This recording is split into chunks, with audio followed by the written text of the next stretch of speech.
曾经插破土里跟上进了吧一点路转了吧一阵归了的路转一口身体跟每走大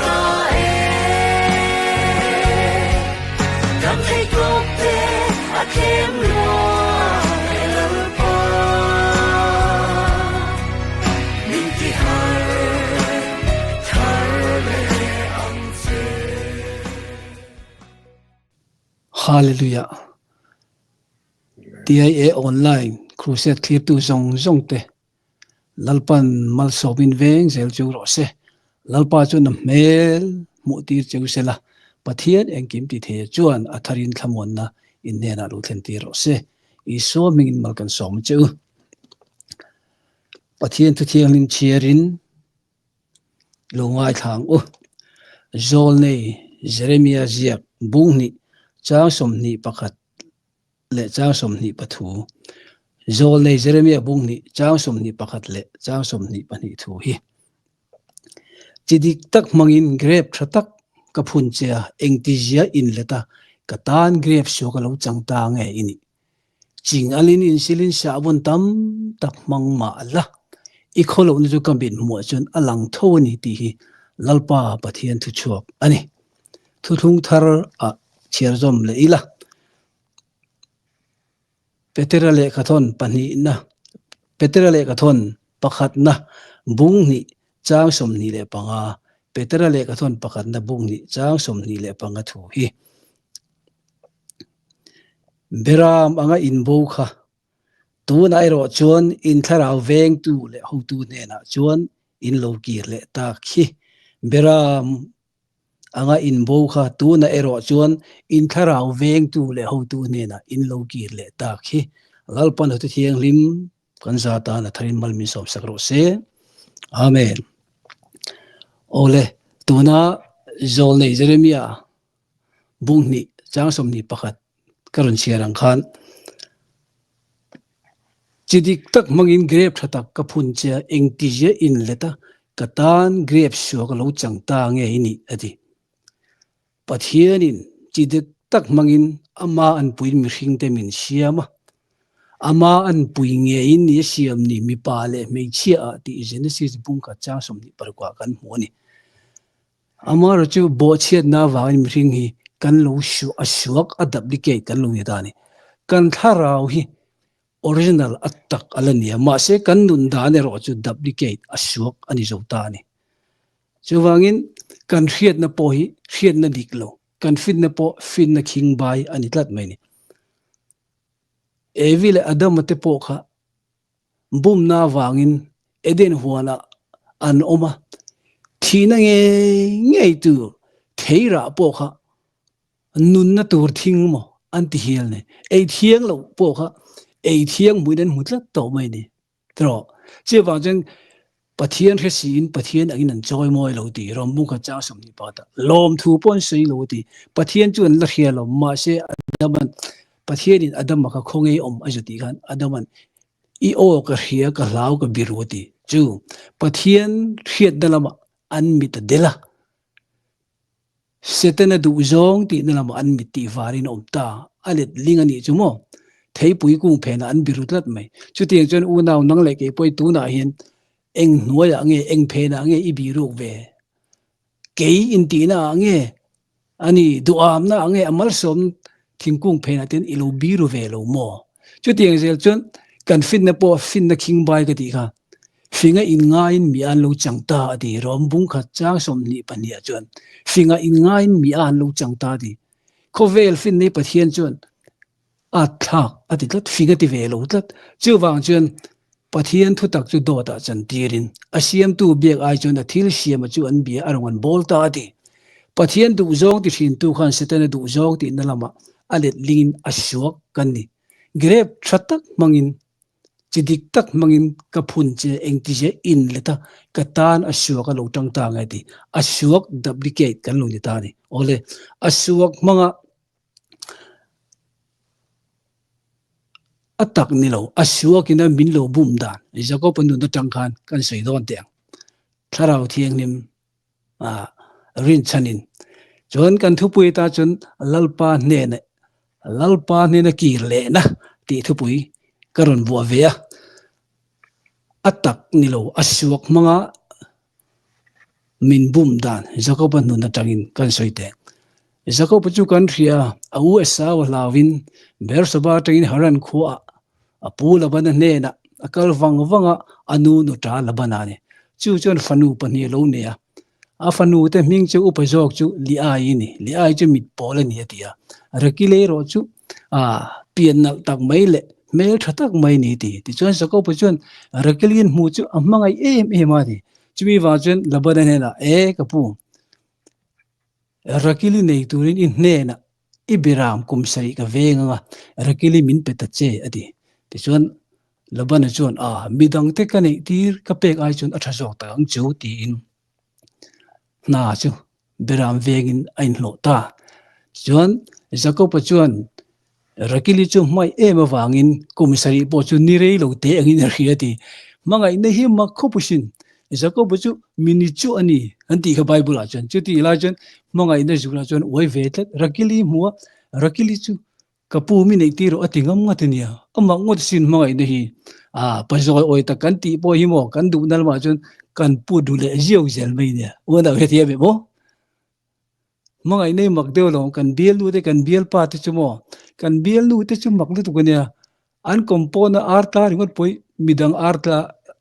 lai ai chun biel lu te arte mu nom kan diklat nia chu mai lo an thei hai ku ro apon biel lu te thei hai ku chu moi kan diklat mangai ni chu mak deu lom ole ti chuan jacob chuan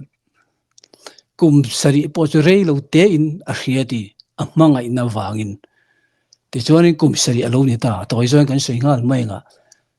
pula bada hei ka pu kum sari alo ni ta kan pui tu rakili min pero le ati ti chuan labana chuan ina lo vo om la hei thenom khoveng te ule naw te kan so manga in nei na ruai te kan bu sei don ni ati ta ti chuan jacob chuan ina lo nga ga ti chuan labana chuan thim lima ati kherni thima chuan in rakili ni lun li ai va peta ti chuan jacob chuan li ai chu rakili motin alo limpui zan khua bena lo pomo a limpui em mai li ai la chuan jacob ne na li ai ani thu ka a hil du reng lo he hi makkati khop mai helai tak mai hi li ai jacoban rakile motia zan khua me limpui ni atui pui ni ti ka soi hi ka thian pa chon bu sang koi reng lo mai ti eng wang mo ti kum sari ain lo iten lo mi kum sari cheng hong si zan kha thil thu heti a hello ngo ti ka oi mi lo ti ngoi te hemi zan hi mo a thim khopa kare nen nei mi lo ni chu mai ni lo to slide lo nei book si lo lal tian nei book si lo mombati sit en tur pa an thim lu thu ka lom ko ti chu po ni se a tong lo mi tong ta a khu lo mi ti o mang ka ti ko mai tro a ngai tu be bi o ni ma chu hi ani zok tat ani zan thima li ayin ni thu jacob a hil du reng lo ang hian voine ke ni po he zan thim hian enge en tir kan ti chun thilung bum mang thelai le der hi alo en tir reng alo ni hallelujah ke ni nge po kan pian pui mi zia kan fel na le that na hian mo li ai ani thu hi min hil ngai reng lo hallelujah ka van du em helai jacob hian enge tinge zan thima li ai atui pui em ti tak a lim pui kan ti chuan mo li ai hian rakilita nimi alo rakilita ang alo kol ki ve bi ai diam le wada ure thia me mo chu tiang chon nang le ke po hi mo tharau ra pakua kan ti kha mangai na lim na rem na do thei na ngil nei na that na thunwai rol na insum thei na jong te khamo tharau ra ni si lo kan pian pui fel la do thei na ngil ni di li ai ni thu hi mo min lo hil du ngai mi lo sin chiwa chen thilung hi bum mang le chelai le derani tuning he thiam thiang ti hi avalo dik jeremia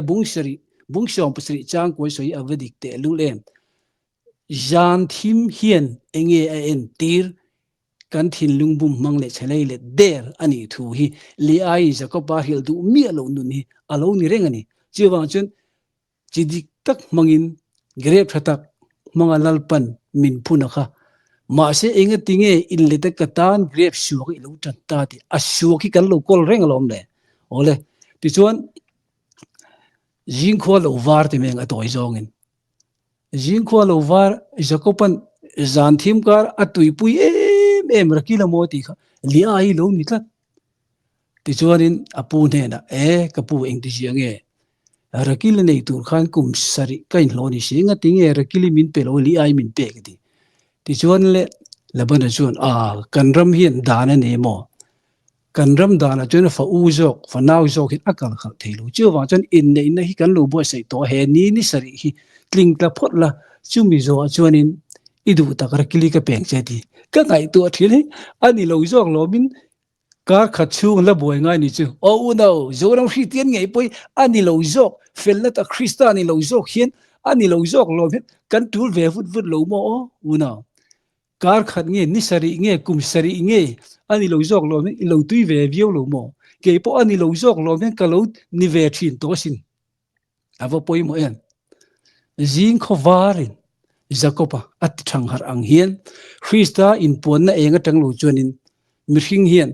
kan thin lung chung mi je a re thei reng lo tir ko pola pathian ta na thane nga em in ti thin ama fel na le thatna maga lalpa ta na thok in ti thin ngei po kha damaska da chunglam tanga eng Christa eng in achun khan engel lo theng atlu sola atho pol ta ni hallelujah pol chu nu lo dang lam ta fek ang khan voini hen jan thim noya chen peter tenge pon jan kho in len deng rim takin nima se pakhat ma an man lo jan thim noya li ai ni thu ja ko pa hil du ngai mi lo ma se khowar li ai ni lo thu jacob alo harang hian voina hian I eng a chun eng kan la muang ti sam jek tu chun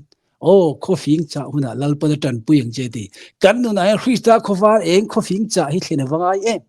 ava poimo tak em ti kha voini hian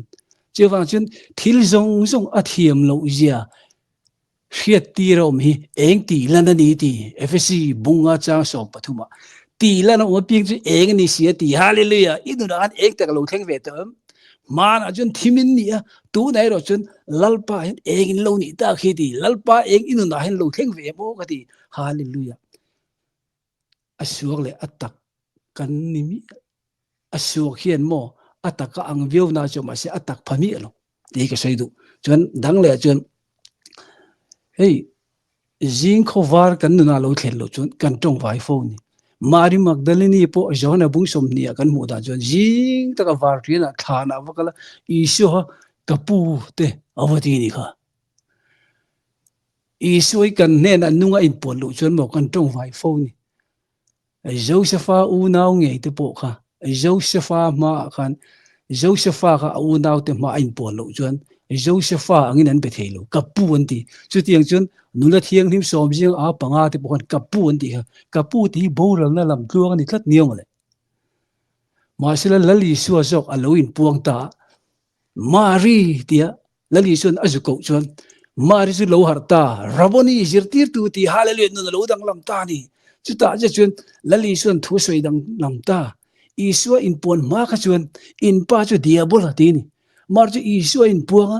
kapa in pa ti hallelujah ka pathian in pathian ti pathian ping chau chu fem ro se hallelujah amen chun thole na nu na chun thila lo dang lam ta fek ni chuta chun enge lo kheng kan ti chun pindan pon na dang zo to lo concrete bang cha lu tu pon na dang zo to lo an chunga jirtirte tong trai pindana marka in chunga khorle hlawan online lali suwa thole nun chun chuin chung chu zlu ta pindan pon dang zo to lo niam le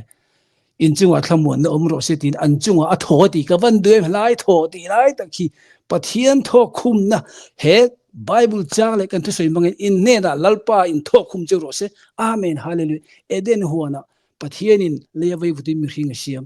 mi hing chu minung ani mi alo an nara tho tholo te minung ani ti ang hian isua tho le na chuan azirti te chunga a tho a ti chu tang che chen an nu na lang dam adang ram lo jo ta mi doi jip te chu an lo hoisen zam thin te kan zam to lo an mul an thia sei lo om thei te lo ke ni po tho le nu nin tharau thiang ling a thu mangin min thok kuma sei lo in kan om thei te lo ni e lalpa chu ro pui le ro se hallelujah abu poi mo en hey bai kha chu aizola kanom line home crusade min ko wa nu pakhat hianin a fanu hi for chi nga in che a for reng me ti zo din phei vela ani chen tu nge chun le ke dia chunu chen an bing che sei lo me la veng po sei lo ila ani chu na ti ngoi te ani chun lo ke dia tu nge chun na ti nang ma chun che ke ti ming na sa to mai enge om ji mi ti nang ma chun che ani le bible hi ring ke te ring e te bible dot swing ai lo di bible chuanin zakaria ezekiel bung som peruk cha som di pali chuan ezekiel bung som peruk cha som di pali chuan afanu na nu chun ti hom I fanu nang ma chun che ka ti chuta tak chut alo har chuk ta ni hallelujah avo poi mo tro chuti la chuan mo pa ho po kan dang chu mi lo nia tinge bible chuan se pa ten grep thuran ya fa te ha timati avo poi mo tu lai thil om jia chu enge india le pakistan indo ni ani tbcc ti tu lai chanchin thar chu ni tro avo poi mo kan thralai nu lai le tlang wal tam tak rui ho boy tang te drugs addict zong te khan mo an nu le an pa te min chu na ni ti kan harwanga koran po harangai sarkar po harangai ni ka ngai tu thin lali suan tu po miseng khom pui lo tu chen mi do ani ti chu seng khom pui tu nge kan ni kalam trang chuan miseng khom puya kalam trang lo chuan mi do ati darani ti tun huna hin seng khom na thok mek tu oime te exercise te police te dem join kan trong lek em o ka ti chu tiang zenin home en kol tu mangai na en kol tu tam tak te po a sel join kan lal isua lam trang nge kan ni ti dar tu ti kha mani an sas me ole kha ka chu kan break me nge le dang le chuanin asuak kan lo ni zo ta ka ti grape suaka eng ti je in leta katan grape suaka lo ta nge ni ti kha lali su hen asuak hi a hop mai ka di nang ni huai tu mi del thosi thli fa ya sangong sei lem ne si thin te udi mathai bu som ni le pathuma chang som ni padia nang ni farisai vervek te u inchunga pike te ti isu hena dim lo khop mai asuak hi amma khop mai ending ya ti le zel kha thosi thli fa ya sangong sei lem ne si thin te udi isu an sangong sei soi sin miok sa van ramal ai chuan sangong sei hiau beng alu tlang ol zong ti a ol zong ti pui a har tro ingai to ai oi ro pui ke dil tuk thir sin enge omjia farisai te ho thil ti kal li chut at pong do ni lo soma pakhat pudina te zira te khati yang kheng khal an pekim vekani ban ro khop khobidan tong thai thai ma se I suan apoi mo jok dan thu fel na le mangai nei in ngai tha si thin chung chu sin in ti tur om reng ni ti chu aram le afel ne isu ne nun tak in nei lo pian thar na tak nei lo farisai de an pian thar lo van isu na honi chu wa chon tiang he na sei nang ni le khaji tu le farisai te in chunga pike huai tu mi del te ati vanam kong in khar si thina nang ni la in lu si lo alu du te po in khar sak thin ti ava poi mo mathai bung som ni pathum cha som pathum om ne chuti lain juda saphun pakhat sian tur chuan tui fin rial le khomual in kal hual pe se ti ava poi mo avadi obve nun tak nei tura thanem ngai si lo juda mi ser tan turingot pon tui fin ria de khomual an hel quality apoi mo hlemi thosi thlifaya sangong sei lem le si thin tu enge omjia pon lam sual lang thei lam sual an ngai po an ngai poi mo em lai khan ai lien sangong se an lem u le si ni ava poi me unao ajuti de vai khat ku sil lowin chon e lo farisai hu ten e eng ti jeng ku sil lo hi tiang chon e mai ke ni chon ku sil lowin chon kan e ngai lo kan ka re ren thil thiang lo phal ma lu ngai lo an ti chu peter ten isu ne va se la li sun enting elo se nang ni than pon lan moi taka noi war a chung lam lo chu mi thir urim che tin re khat ang chu tiang nun chu in ni sin avadi dei me che kalu thian thilati poilo kalu chu pumpu ya lu ta dai kal na chok le me mar jeng ring thin lung chu nga ngai tu na sual ui re ne tual tha na ik signal eldel na mi te ngai thei lu na ke in ti na khang jong kha mi ring thin lung chu nga tang na lo chu ka chu chen mi ring ti bol lo thin thin lung hi bum mang le chalai le de ra ni ti avalo dik em hallelujah hallelujah chu wang chenin thu fing bung som ni chang ko chen ka thin lung ka ti thiang ni ma ka sual la ka filim ti thei tu nge om ati hallelujah hallelujah ole atop lam kan na yang a wholesaling karon ti lalpa ne na kir le na ti ni ho lalpa ne na ikir le min lo vosom to na min ti dam le don si avo poi mo ho lalpa ne na ikirang min lo posom to na min ti dam le don si min lo vo to na min tuom le don si ni china min ti nuanga ni thum ne min kai thong amma kan omang ti hose het isu krista thi ne le tho le na manga kan ki le na tu thui alu soi ring lo ros malam zong a chun ki le ang uti ve ka ni ma se thu thung thara kan ki le na chu entin nge tu na han kan shir kha ava poi mo voinen mitam to ki le da na kan boy e le in thila te ser le sang ate achol ni ser sabat ser zong ten kan ti eile in zong ten baptist lam zong ten kan boy ni sign riani che wangin eile ina chu ti chuan ina emo in thua emo ku ni thua mo thatar thua mo chol ni thua mo heng hian thiam lu chan tir cheu su se heng zong hi thil lo thleng tu te lim thla ni atake ro Krista ani di kolosa bung ni cha som parwa voinen ei tu tak chu wana tanga chang nung do chu hale isu taksa in tu tak chu isu ti sen hi ni hallelujah avaro pui tak em o unao ani tu na hen chol ni thu ate thatar thu ate sabat thu de kan boi tero ma se pathian mi te hebrai bung le chon pathian mi te tan chon chol ni apo chol na tu ra la om ati sin chol ni thar Krista hen inun hi a chol ve to amen hallelujah avo poi me le eng poni sila ka hun azota ka soizo tur cha to ber do hu ki le na tura kan boy ching alin insulin sa abun tam tak mang mala i kholo chu ka min mo lang reng thodi ching al le sa abun chun chung lam sil fai zo mi lo pon lam chau ti fai thein i chung lam ti fai tu chu tu i su ti sen chau hian pa thin lunga kan sual sin lar anga lar to akai dum zong den biram no angin vur anga varit isu ti senen misil fai sakani ti ring tu thei pathian chuanin ki re na man ruwa teng hen aran soitani hallelujah petera thon khat bung ni cha som ni pelechen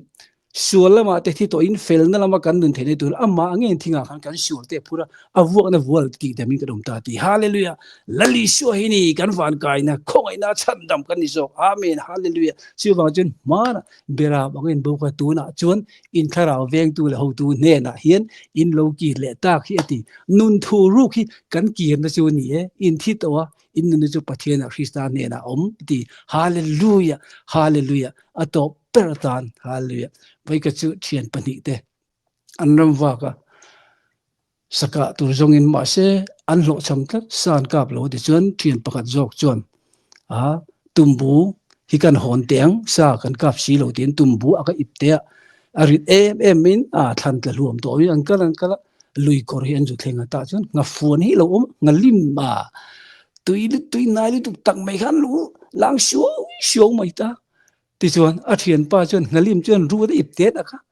ti chuan pakhat jo ba chuan tumbu ha tak me lo to ha ui ang reng si ma se tumbu a chuan nga phone lu jo khan atumbu pai tir ta ni chu teng chuan u naw nang le ke po hi mo kan lo ti ve trang da lam hi tro kan ui thin tro ma se mo ai lu Krista tho le nu i mu pha chuan mo tumbu i pai nga phone chi ak ve to meng u naw